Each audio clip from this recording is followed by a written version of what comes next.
First ever factory outlet Mukunda Jewelers. Christmas and New Year offers flat 10% off on VA.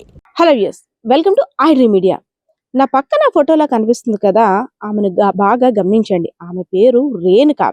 ఈ Renuka story ఏంటో తెలిస్తే ప్రతి ఒక్కరు కూడా ఆశ్చర్యపోతారు. ఎందుకంటే ఒక గ్రామీణ యువతిగా ఉన్నటువంటి రేణుక లేడీ డాన్లా ఎలా మారిందో ఈ స్టోరీ చూసేయండి. విజయనగరం జిల్లా సంతకవటి మండలానికి చెందినటువంటి రేణుక ఒక గ్రామీణ ప్రాంతంలో యువతి. సో అప్పటికి ఆమె 15-16 సంవత్సరాల వయసు ఉన్నప్పుడు హత్య కూడా చేసిందంటే మీరు నమ్ముతారా? ఆ హత్య చేయడానికి కారణం ఏంటో కూడా చూసేయండి. సో గ్రామీణ ప్రాంతం ప్రజలు అనేసరికి ఎక్కువగా పొలం పనులు, వ్యవసాయానికి చేసుకోవడానికి వెళ్తుంటుంటారు. అందులో భాగంగానే ఎవరైతే ఈ రేణుక ఉన్నారో, రేణుక ఇంటి ఎదురుగా ఉన్నటువంటి ఒక మహిళ పొలం పనులకు వెళ్ళడానికి యాక్చువల్లీ విలేజ్ అట్మాస్ఫియర్ లో ఏంటంటే నగలు అన్ని తీసేసి, మెళ్ళో తాడు అవన్నీ కూడా తీసేసి పసుపు తాడుతో బయటికి వెళ్తుంటుంటారు. బీరువాలో ఒక బాక్స్ లో ఆ వస్తువులన్నీ కూడా భద్రపరుస్తుంటారు. ఎందుకంటే పొలం పనులకు వెళ్లే సమయంలో అలాంటి ఆభరణాలు ధరించడం వల్ల మళ్ళీ ఏమైనా పోతే ఒక పెద్ద ప్రాబ్లం అనేసి ఆలోచనలో వారు కూడా ఉంటారు. సో అలాంటిది ఆ మహిళ బీరువాలో పెట్టిన వస్తువుల్ని రేణుక గమనించిన తర్వాత ఆ మహిళ ఎప్పుడైతే పొలం పనులకు వెళ్ళిపోయిందో, రేణుక వెంటనే ఇంట్లోకి వెళ్ళి ఆ వస్తువుల్ని దాచేసి ఏమీ తెలియని అమాయకురాల్లా బయటకు వచ్చేసింది. సో ఆ బయటికి రావడాన్ని ఇంకో మహిళ చూసింది. ఎందుకు ఎవరు లేని సమయంలో ఇప్పుడు ఎందుకు వెళ్ళావు రేణుక అంటే, ఏమీ లేదు, పొయ్యి మీద ఏదో బియ్యం పెట్టానని చెప్పింది, అందుకే ఆపడానికి వెళ్ళాను. కానీ సాయంత్రం అయ్యేసరికి బీరువాలో ఉన్న నగల డబ్బా కనిపించటం లేదు, తాడు, నెలపూసలు ఏమీ కనిపించటం లేదు. సో వెంటనే ఎవరైతే ఆ వస్తువులను పోగొట్టుకున్నారు ఆ బాధితురాలకి ఆ పక్కింటి ఆమె, రేణుక మీరు వెళ్ళిన తర్వాత ఇంకెవరు వెళ్ళలేదని చెప్పారు. నా మీద ఇలాంటివి చెప్తావా అనేసి ఎలాగైనా ఆ టాపిక్ ని డైవర్ట్ చేయాలి, ఇప్పుడు ఆమె మీద ఎలా అయినా కక్ష కట్టుకోవాలని ఆలోచించి ఆమె యొక్క పసిబిడ్డని మేడ మీదకి తీసుకెళ్లి అతి కిరాతకంగా పీక నులిపి చంపేసి ఏమీ తెలియనట్టు వచ్చేసింది. సో ఇదంతా తెలుసుకున్న గ్రామ పెద్ద మనుషుల దగ్గర ఈ ఇష్యూని అయితే మాత్రం బయట పెట్టారు.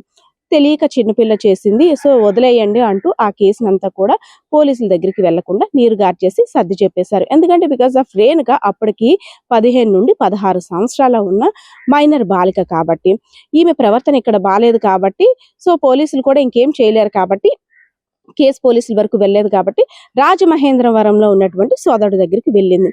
ఇంకా అక్కడి నుండి స్టార్ట్ చేసింది ఈమె ఆటంతా కూడా. అక్కడ కూడా ఏం చేసిందంటే, తెలివిగా ఏజెన్సీ ఏరియాలో ఉన్నటువంటి గంజాయిని స్మగ్లింగ్ చేయడానికి ఆమె కుట్ర పన్నింది. కొంతమందిని గ్యాంగ్ గా ఏర్పరచుకొని అల్లూరి సీతారామరాజు జిల్లా అనకాపల్లి మన్యం ప్రాంతంలో ఉన్నటువంటి గంజాయినంతా కూడా తక్కువ ధరకి తీసుకొని ఇక్కడ రేగిడి మండలం, అదే విధంగా సంతకవటి మండలానికి ట్రాన్స్పోర్ట్ చేస్తూ అమాయక మహిళగా నటిస్తూ చాలా వ్యవహారాలకి చేసింది. సో ఇదంతా చాలా సార్లు సాలూరు పోలీసులు కూడా ఈమెని ఈ గంజాయి స్మగ్లింగ్ కేసులో అరెస్ట్ చేసిన దాఖలాలు కూడా ఉన్నాయి. సో అందరికి ఏం చెప్పిందంటే, ఊర్లో వాళ్ళకు కూడా ఏం చేస్తున్నావు రేణుక అంటే, నేను బెంగళూరులో సాఫ్ట్వేర్ ఉద్యోగం చేస్తున్నాను, అందుకు బెంగళూరు వెళ్తున్నాను అంటూ ఊర్లో వాళ్ళందరికీ చెప్పేది. కానీ ఎప్పుడు ఊర్లో వాళ్ళకి ఎప్పుడు కనపడలేదు. ఒక కేసు విషయంలో నువ్వే ఏమో అనుమానంగా ఉందంటే, నేను ఇక్కడ ఎందుకు ఉంటాను, బెంగళూరులో ఉంటున్నానంటూ వాళ్ళకు కూడా ఒక తికమక మాటలు చెప్పేసి, మాయ మాటలు చెప్పేసి నమ్మించేసింది. సో రేణుక బెంగళూరులోనే ఉంటుంది కదా అనుకున్నారు. కానీ ఈ లేడీ డాన్ వ్యవహారం ఇక్కడికే కాదు, దేశాలు దాటి కూడా వెళ్ళిపోయిందంటే నిజంగా ఆశ్చర్యపోవాల్సిందే. శ్రీలంక, తమిళనాడు అన్నిట్లో బోట్స్ ద్వారా ఈ గంజాయిని సప్లై చేయడానికి, ఆమె గంజాయి స్మగ్లింగ్ చేస్తూ గంజాయిని వేరే దగ్గరికి రవాణా చేయడానికి ఈమె ఒక పెద్ద హెడ్గా, అంటే వీళ్ళున్న ముఠా సభ్యుల్లో ఈమె కూడా ఒక పెద్ద తలకాయ అనమాట.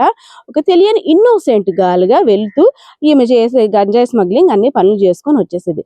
కానీ పోలీసులు నిఘా వేస్తే ఇలాంటి వారి ఆట కట్టడం ఏమైనా తక్కువ అవుతుందా? పోలీసులు నిఘా పెట్టారంటే ఇలాంటి వారు ఎంతో మంది చట్టం ముందు నిలబడాల్సిందే. సో అనకాపల్లి జిల్లాకు సంబంధించిన పోలీసులు ఈమె వ్యవహారశాలపై కన్నేశారు. అసలు ఏం చేస్తున్నావు, ఏంటి, నువ్వు ఎక్కడికి వెళ్తున్నావు, బెంగళూరు వెళ్తున్నాను అంటున్నావు, అసలు ఏంటి నీ కదా కామోషి అంటే, నేను బెంగళూరులో సాఫ్ట్వేర్ ఉద్యోగం చేస్తాను, బీటెక్ చదివాను అన్నారు. ఈ అమ్మాయి మాట తీరుకి, ఈ అమ్మాయి చేసే పనికి, ఈ అమ్మాయి ప్రవర్తనకి, ఈ అమ్మాయి మొహానికి అసలు ఎక్కడ కూడా సంబంధం లేదంటూ మొత్తం అంతా కూడా కూపీలాగారు పోలీసులు. ఇంకేంటి, అమ్మగారి వ్యవహారం బయటపడిపోయింది. గంజాయి స్మగ్లింగ్ చేయడంలో ప్రధాన పాత్ర కూడా ఈమెకు ఉన్నట్టు పోలీసులు తేల్చేశారు. ఇంకేంది, మిగిలిన ఎవరెవరైతే ఉన్నారో ముఠా సభ్యులందరినీ కూడా మీడియా సమావేశం పెట్టి వారి యొక్క అరాచకాలన్నీ కూడా బయటపెట్టారు. కానీ అందరూ ఆశ్చర్యపోయే విషయం ఏంటంటే ఒక గ్రామీణ ప్రాంత మహిళగా ఉన్నటువంటి అమాయకురాలుగా కనిపించేటువంటి రేణుక లేడీ డాన్ గా మారి ఇలాంటి వ్యవహారాలు చేసిందా, అమ్మో అంటే మొహం చూసి అమాయకులని మనం డిసైడ్ చేసేయడం కరెక్ట్ కాదు అన్నట్టు ఇక్కడ ప్రజలందరూ కూడా భావన.